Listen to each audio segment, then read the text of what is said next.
सध्या आपण आहोत मयुरी पार्क सेलू या ठिकाणी. आपल्या सर्वांना माहिती आहे की फिरता पारायण सोहळा ज्याची सर्व सेलूकर, सेलू तालुक्यातीलच नव्हे, परभणी जिल्ह्यातीलच नव्हे तर मराठवाड्यातील भाविक ज्या भव्य दिव्य अशा सोहळ्याची वाट पाहत आहेत, तो सोहळा म्हणजे फिरता ज्ञानेश्वरी पारायण सोहळ्याची सांगता 12 मार्च ते 19 मार्च या रोजी याच मैदानावरती होणार आहेत. तर या अनुषंगानं आपण आमचे स्नेही पंडित महाराज डाके ज्यांनी या प्रत्येक गावामध्ये जाऊन या पारायण सोहळ्याचं प्रचार करण्याचं काम केलं, आपण त्यांच्यासोबतच बोलणार आहोत की हा नेमका सोहळा काय आहे, कशा पद्धतीनं हा सोहळा पार पडणार आहे आणि याची तयारी कुठपर्यंत आली आहे, त्या संदर्भातच आपण पंडित महाराज डाके यांच्यासोबत चर्चा करणार. बाबा रामकृष्ण हरी.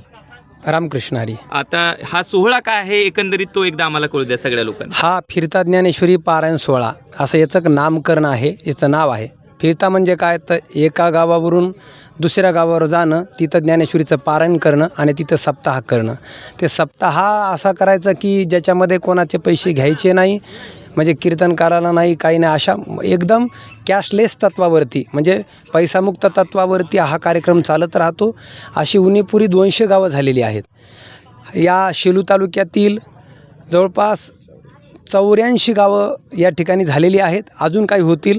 आणि ही गावं या सर्व गावांची सांगता सेलू शहरात आपल्याला करायची आहे आणि ती भव्य दिव्य प्रमाणात करायची आहे. याची पूर्वतयारी इतकी आहे की प्रत्येक जनसामान्यामध्ये याचा लळा लागलेला आहे की मला त्या कार्यक्रमाला जायचं आहे. शेतकऱ्याने कामं आटपून ठेवलेली आहेत, अनेक भाविकांनी त्याची तयारी केलेली आहे आणि सर्वांना दिवाळीच्या मुळासारखं एक वेध लागलेला आहे की मला त्या कार्यक्रमाला कधी जाता येईल, असा हा कार्यक्रम आहे. निश्चितच केवळ महिला आणि पुरुषांमध्येच नाही तर लहान लहान मुलांमध्ये सुद्धा या कार्यक्रमाचं म्हणजे आवड आहे. आता दुसरा महत्त्वाचा प्रश्न, हा जो सगळा सोहळा करण्यामागचा म्हणजे तुमचं या अगोदर जे बोलणं आलं त्यावरून असं आलं की जास्तीत जास्त भाविक ज्ञानेश्वरी पारायणासाठी त्यांचं पठण व्हावं, हा त्यांच्या मागचा उद्देश आहे. तर काय मानस आहे त्याबद्दल तुमचं?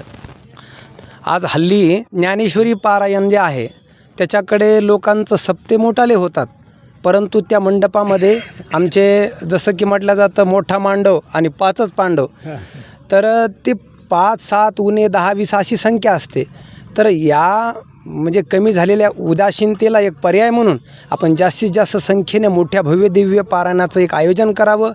सगळ्यात महत्त्वाचं असं आहे की ज्ञानेश्वरीचं पारायण ही संप्रदायाचे मूळ साधन आहे आणि ती व्हावी आणि ती मोठ्या संख्येनं व्हावी, या कार्यक्रमाचा असा उद्दिष्ट आहे, हा उद्देश आहे. अगदी बरोबर. आणि ही संख्या पहिल्यांदा म्हणजे एवढी आपल्या परभणी जिल्ह्यात किंवा मी महाराष्ट्रात पहिल्यांदा पाहतो की 21,000 वाचक पहिल्यांदाच या ठिकाणी अधिकृतपणे बसत आहेत, अशी संख्या आहे. निश्चितच आपण म्हणजे